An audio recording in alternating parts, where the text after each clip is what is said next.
Good morning, students. Today we have to read from page number 9, second paragraph. While the National Assembly was busy at Versailles drafting a constitution. हमने कल पढ़ा था कि क्रांति की शुरुआत कैसे हुई। हम तीनों स्टेट के बारे में पढ़ चुके हैं, फिर नेशनल असेंबली कैसे बनी, और कल हमने पढ़ा था मिराबियो और आबेसिये के बारे में। अब उससे आगे हमें पढ़ना है। जब नेशनल असेंबली वर्साई में बिजी थी एक कॉन्स्टिट्यूशन ड्राफ्ट करने में, एक संविधान बनाने में, संविधान का प्रारूप बनाने में, the rest of France seized with turmoil, तो बाकी सारा फ्रांस आंदोलित हो रहा था, यानी कि वो विद्रोह पे उतर रहा था। A severe winter had meant a bad harvest, और बहुत ज्यादा ठंड ने फसल को बर्बाद कर दिया था। The price of bread rose, और रोटी के जो भाव थे वो बढ़ गए।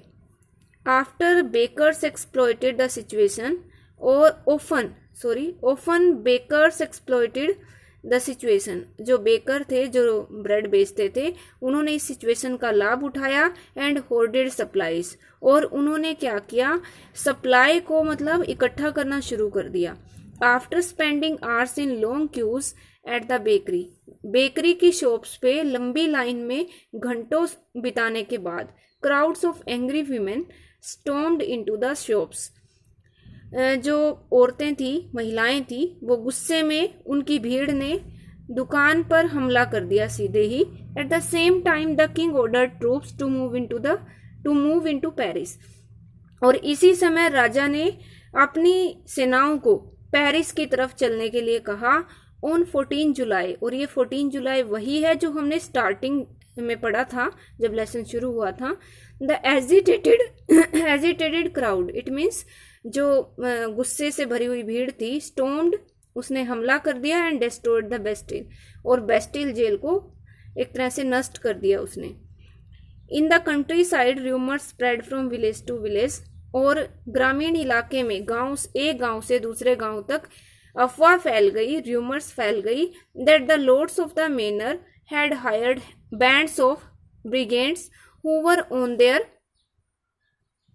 वे to destroy the ripe crops, जो यानी कि जो मेनर थे, सामंत थे, जो इन जागीरों के स्वामी थे, उन्होंने बैंड्स होते हैं ग्रुप, और ब्रिगेड्स होते हैं लुटेरे, लुटेरों का एक ग्रुप हायर कर लिया, यानी कि बहुत सारे लुटेरे उन्होंने लगा दिए, जो कि पकी हुई फसलों को डिस्ट्रॉय यानी कि नष्ट करने के लिए चल पड़े।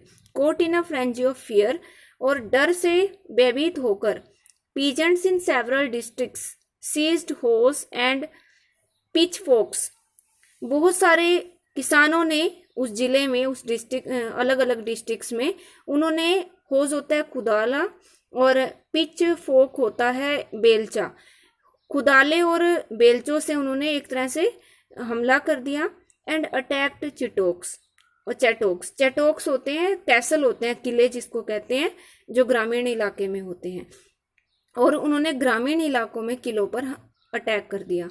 दे लूटेड होर्डेड ग्रेन, उन्होंने अनाज के भंडारों को लूट लिया। And burnt down documents containing records of manorial dues, और इन सामंतों ने जो टैक्स लगाए थे, मैनोरियल ड्यूज मतलब उन टैक्स के जो रिकॉर्ड थे, उन सारे रिकॉर्ड के जो डॉक्यूमेंट्स थे, कागज थे, वो जला दिए। A large number of nobles fled from their homes, बहुत संख्या में कुलीन वर्ग के लोग जो सामंत बने हुए थे, वो अपने घरों से भाग गए।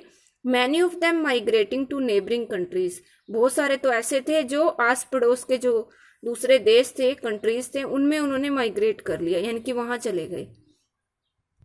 Faced with the power of his revolting subjects, और अपने इन विद्रोही, सब्जेक्ट्स मीन्स पीपल, अपने विद्रोही लोगों की शक्ति का सामना करके, Louis 16 finally accorded recognition to the national assembly, Louis 16 ने क्या किया, अंत में नेशनल असेंबली की जो रिकॉग्निशन थी, यानी कि उसकी जो पहचान थी, उसको स्वीकार कर लिया, यानी कि उसको मान्यता दे दी नेशनल असेंबली को। और नेशनल असेंबली कौन थी? नेशनल असेंबली थर्ड एस्टेट के लोगों द्वारा घोषित किया गया था अपने आप को national assembly. And accepted the principle, और उन्होंने एक सिद्धांत भी स्वीकार किया राजा ने, that his powers would from now on be checked by a constitution, कि उसकी सारी शक्तियों को संविधान जो है वो चेक करेगा अब, यानी कि एक लिमिट लगाएगा उसकी शक्तियों के ऊपर राजा की। On the night of 4 August 1789 the assembly passed a decree abolishing the feudal system of obligations and taxes। 4 अगस्त को क्या किया 1789 को असेंबली ने एक डिक्री मीन्स ऑर्डर, एक ऑर्डर पास किया जिसमें फ्यूडल सिस्टम में, इस सामंती व्यवस्था में जो ओब्लिगेशंस थे, जो भी उनके कर्तव्य थे या जो टैक्स उन्होंने लगाए थे, उनको एबोलिश का मतलब खत्म करने के लिए एक आदेश पास किया। Members of the clergy too were forced to give up their privileges, और जो क्लर्जी यानी कि पादरी वर्ग था, पादरी लोगों को भी अपनी शक्तियां, अपनी प्रिविलेजेस, अपनी सुविधाएं छोड़ने के लिए फोर्स किया गया। टीथेस वर एबोलिस्ड, टीथे मतलब जो धार्मिक कर था उसको खत्म कर दिया गया। And lands owned by the church were confiscated, और जो भी चर्च के द्वारा जो जमीन का अधिग्रहण किया गया था, अपने कब्जे में ली गई थी, उसको एक तरह से छुड़ा लिया गया। As a result the government acquired assets worth at least 2 billion livres, और इसका परिणाम ये हुआ कि सरकार के पास अब कम से कम 20 अरब लिवरे उनके पास आ गई।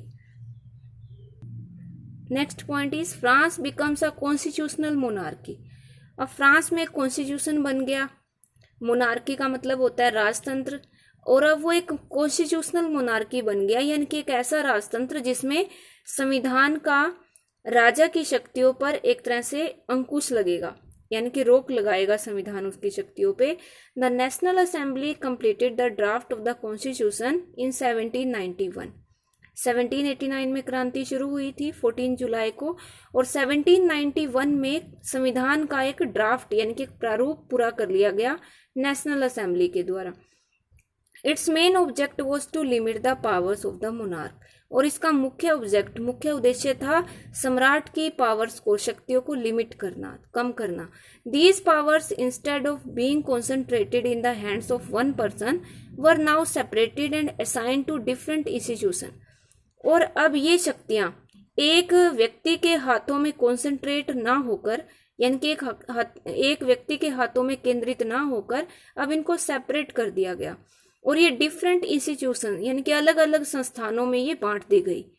The legislature, executive and judiciary, यानी कि लेजिस्लेचर होती है जो कानून बनाती है संस्था, एग्जीक्यूटिव उन कानूनों को लागू करने वाली संस्था, और जुडिशरी होती है न्यायपालिका, यानी कि राजा की जो शक्तियां थी उनको अब इन तीनों में बांट दिया गया।